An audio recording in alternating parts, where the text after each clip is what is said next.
Now I'm going to share with you a powerful, I'm going to give you powerful spiritual insight. And what I'm going to share with you today is going to really free you up and explode your walk with Christ. As believers, we gauge our spiritual walk with Christ by the spiritual encounters we have, or how we hear the audible voice of God, or how many angels we've seen, or how many miracles we've seen, or how many miracles we've performed. And basically, if we haven't been doing any of this sort of stuff, or if we haven't seen the angelic, or if we haven't experienced the visitation of the Holy Spirit in a dynamic way, or we haven't seen Jesus, this means for some sort of reason that we're not spiritual. Or this means for some sort of reason our spiritual level is low. That's a load of trash. Load of trash. Let me help you out with something very interesting. You see, the spiritual walk with Christ, or your spiritual walk, is not sidroth, it's supernatural. Your walk with Christ is not sidroth, it's supernatural. Because let me tell you something, when you watch sidroth, it's supernatural, everyone he speaks to has had angelic encounters, seen the heavens, been to hell, seen miracles, signs and wonders, seen angels pick people off at the floor and toss them across the room. They've seen demons speak through people and screaming and saying, no. They've seen all this miraculous stuff. They've seen Jesus in bodily form. Have you not heard that testimony? Jesus appeared to me at night time. He sat right beside me and said, "Son, I'm Jesus, and I've come to tell you this, that, and the other." You've heard those testimonies. You've heard those stories. The thing is with those stories and testimonies is that they warp our perception of what spiritual life is really all about. Because it's not about that. Let me let you into a secret. See, I regard myself as a kind of a spiritual person. Don't get me wrong. I haven't got it all together. I make mistakes. But I'm a little bit more spiritual than your average, okay? But let me show you something. The last time I saw an angel was last year. I saw an angel last year, March, I think it is. I saw an angel in my kitchen. I was in the kitchen, 4 o'clock in the morning. I was about to do communion. And as I was about to do communion, 4 o'clock in the morning, I looked, I saw an angel. And I said to the angel, "So why are you here?" If you're an angel just showing yourself, then what's the point of that? Angels have messages, so what's your message? And the angel gave me a revelation, and on that revelation, I've started to write a book. I've done a whole teaching series, and I'm beginning to write a book about the revelation that the angel shared with me or gave me from God. But since last year, I haven't seen any angels. Listen, since 2019, I haven't been to heaven. I went to heaven. There was a period in my life in 2017, 2018, when I went to heaven a few times, okay? But since then till now, I haven't seen heaven. I haven't been into heaven, okay? It hasn't been like that. If we were to look in the life of Elijah, Elijah was a powerful prophet from the Old Testament, right? Well, he only done 8 miracles. He only done 8 miracles. Even Elijah done 16 miracles because he got the double anointing, double portion. He done 16 miracles. If you go into the life of Daniel had angelic visitations 3 times, I think it was. He wasn't having continuous angelic visitations.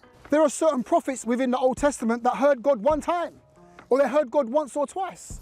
So why am I saying this? I'm trying to show you that even in the life of the Old Testament prophets, they didn't hear God all the time. They didn't have a life of angelic visitation. They didn't have a life of seeing into the heavens and prophesying about the future. They didn't have a life like that. They saw God here and there. For example, with Daniel had a few visions, but the whole of the book of Daniel is recorded over the whole of his lifespan, which was about 90 years. So the book of Daniel, the prophet, Daniel, the whole 12 chapters, is just condensed over what happened. It's just condensed down. That's his visitation that he had over a 90-year period or an 80-year period. So he only saw God and angels here and there. The same with Ezekiel. He only saw the angelic in a few chapters. So you can't gauge your walk with Christ by the angelic encounters, by the spiritual and the supernatural. You can't gauge your spiritual walk with that. But let me tell you what, because the spiritual life and the spiritual walk with Christ is not explosive and out there and it's happening all the time. You're hearing the audible voice of God. I've heard the audible voice of God about 7 times in the whole 26 years of being saved. I've heard the audible voice of God about 6 or 7 times. That's it. But what the spiritual life really looks like is speaking about the abundant life, okay? Spirituality and the spiritual miracles in your life is all about peace. Peace. Peace that surpasses all understanding. Peace that surpasses all understanding is a miracle. But you don't really see that because we watch a lot of explosive testimonies. But you need to understand that God, the spirituality manifests in our life in different ways. Jesus Christ in the book of John chapter 10 verse 10 speaks about the abundant life. Christ has come to give us abundant life. Abundant life is supernatural life. Why? Because what God has given to us, peace, love, joy, temperance, long-suffering and all this Holy Spirit goodness. You know, you having a prosperous family, healthy, having a good job, having a job that pays your bills, and at the end of the month you still have money left over, that's a miracle. Opportunities, open doors, good things happening to you in your life, blessings. Don't get me wrong, you're gonna have challenges. We all have challenges.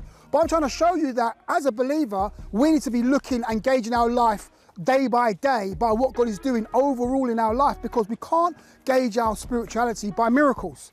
We have to gauge our spirituality by what God is doing in our life, because you've got to look at your life and realize that your life is a miracle. Do you know that the new birth, being born again, was subtle? It wasn't explosive when he was born again. It's like you're born from above. Did you feel anything really change? Yeah, you received the Holy Spirit, you felt free, you felt you were set free. Yes, don't get me wrong, that's a miracle, but it's kind of subtle. But we're looking for the explosiveness, and God doesn't move in the explosive per se. He moves in the subtle. Remember, Elijah was looking for, you know, he said that I looked for your voice. There was a thunder and there was lightning and there's an earthquake and your voice weren't there. But but you came in a small, still voice. So God is always moving in your life in the small, still voice, the quiet times, the quiet areas. God moves in your life subtly. So that's why we have to take stock of our life and look around in your life and see where God has been moving in your life, because he moves subtly. And when you step back and look, you think, hold on, do you know what? That sickness I had has disappeared. Wow, I didn't even realise that. Well, you know what? I've actually got a few $100s or a few £1,000s in savings. Do you know that the average person in the world today, especially in the Western world, hasn't even got $200 even in their bank as savings for an emergency? Do you know, I think it's like 90% haven't got that. But it's like, you have got that, or you have access to that. That's a miracle, having access to that. And if you haven't got access to it, you pray to God and God will make you have access to it. I had a friend and everybody at his workplace was being made redundant, but he didn't get made redundant. See, that's a miracle.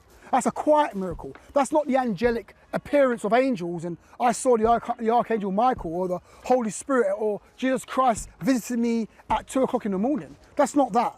It's a small little miracle that's very, very powerful, because let me tell you something. You being healthy, you being strong, you having a prosperous family, a prosperous marriage, you having a prosperous mind, not suffering with all these mental health issues and demonic thoughts, and you moving in freedom. You moving in freedom and power and moving in, you know, dancing before the Lord and being free and having the spirit of liberty.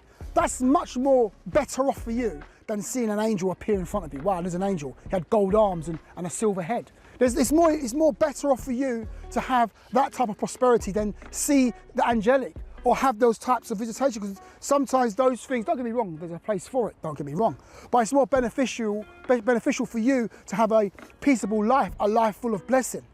Much better off.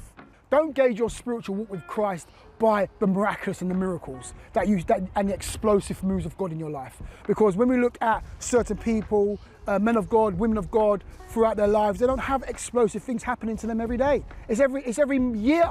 Then it's condensed it into a small little 10-minute story. The same with you. You've probably only seen angels once or twice and heard God's audible voice once or twice in the whole time you've been saved, but you condense it down and it sounds like it happens all the time, but it doesn't. So I'm telling you that now. But anyway, I'll talk to you guys later. Have a great day.